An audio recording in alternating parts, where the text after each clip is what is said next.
She told me, "I'm going to call immigration on you." But what happened next flipped her plan upside down.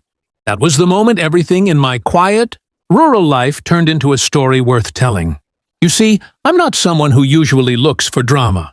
My days revolve around tending to my farm, feeding my cows, and keeping life simple. But simplicity has a funny way of attracting chaos when you least expect it. It all started one sunny afternoon when I heard giggling near my barn. I walked over, thinking maybe one of my neighbors had stopped by. Instead, I found a teenage girl, phone in hand, twirling and posing like she was in some fashion magazine. She wasn't just anywhere. She was in the middle of my pasture, surrounded by my cows. Now, I don't mind people appreciating farm life, but what caught me off guard was her complete disregard for boundaries.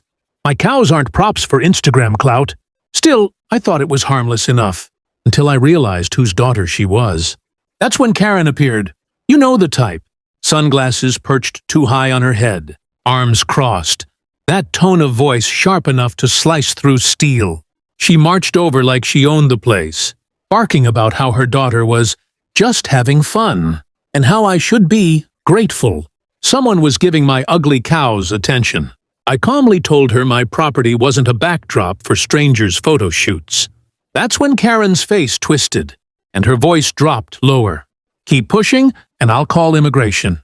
Let's see how long you last here, when the authorities find out who you really are." Now here's the irony. Karen thought she had just pulled out the ultimate weapon. What she didn't realize is that I was born and raised, right? Here in the U.S., I served in the military, wore the uniform with pride, and worked hard every single day since. For a split second, I didn't know whether to laugh or get angry.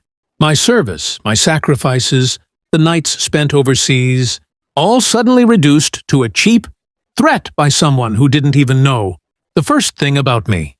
But instead of arguing, I decided to let her carry out her little plan. If she wanted to involve authorities, fine. I knew exactly how that would play out, and frankly, I was curious to see her reaction. So I told her, "Go ahead, Karen, make the call." The next morning, the sound of gravel crunching under heavy tires rolled across my driveway. A black government SUV pulled up, its windows glinting in the sun. Karen had followed through on her threat. And now, an immigration enforcement agent was stepping out of the vehicle. Karen was already waiting at the edge of my property, arms crossed and smirking like she'd won the lottery. Her daughter stood beside her, still glued to her phone, no doubt filming every moment for the drama. "Officer, that's him," Karen announced, pointing a finger so stiff it looked like it could break. "He's been living here illegally, and he threatened me when I caught him sneaking around." Her words hit the air with venom. I kept calm, leaning against my manure loader, watching the officer approach. He was a tall man, mid-40s maybe, with sharp eyes that missed nothing. He introduced himself professionally, then asked if we could step aside and talk. Karen practically shoved him in my direction. "Go on, arrest him already. He doesn't belong here." The officer held up a hand, silencing her, and turned to me. "Sir, may I see some identification?" I handed over my driver's license, then calmly added, "And if you'd like more proof, I've got my veteran's card in the house. Did a tour overseas. Came back here to run this farm." That's when I saw it. The flicker in his eyes, the shift in posture. He studied my license, then glanced at me, his expression softening with understanding. Meanwhile, Karen wasn't having it. She started pacing, her voice growing shriller. "Don't let him fool you. He's dangerous. He's lying. Look at this dump he calls a farm." The officer finally turned to her, and the change in his tone was sharp. "Ma'am, I'll handle this. Please step back." Her mouth dropped open, but she obeyed, muttering something under her breath.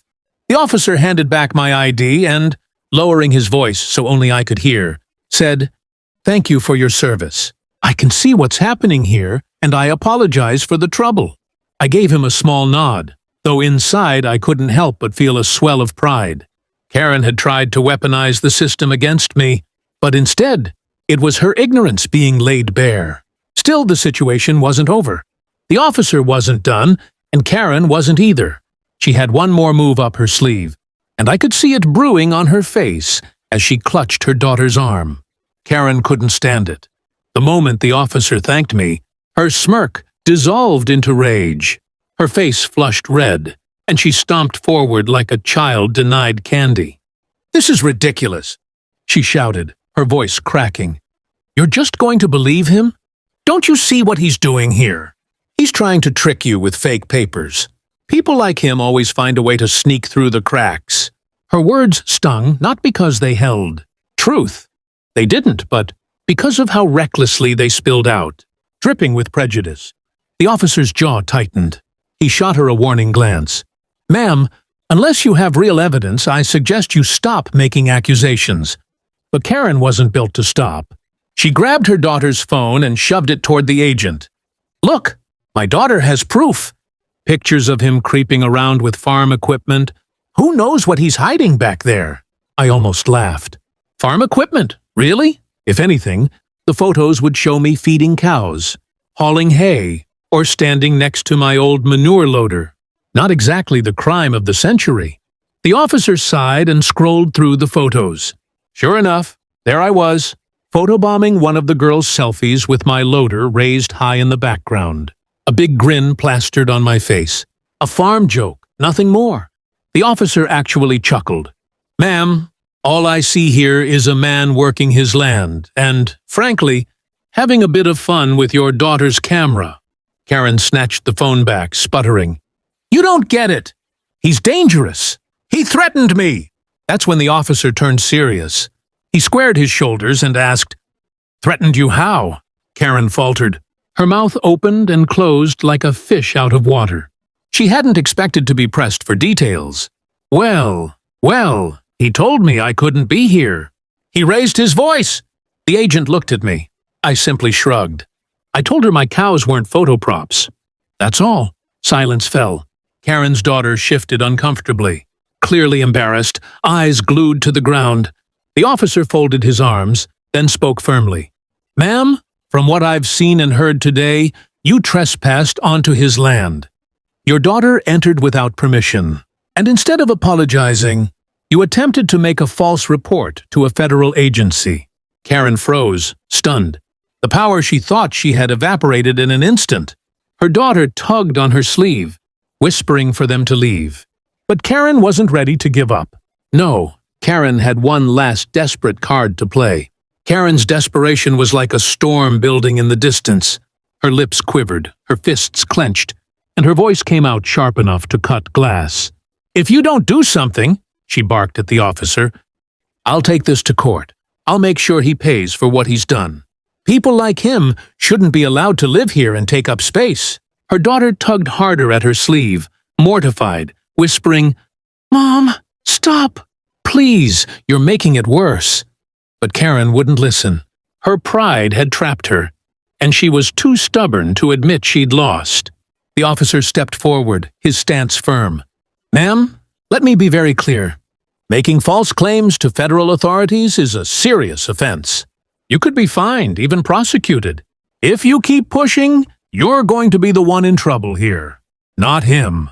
That hit her like a slap. Her bravado cracked, and for a brief second, her eyes darted nervously.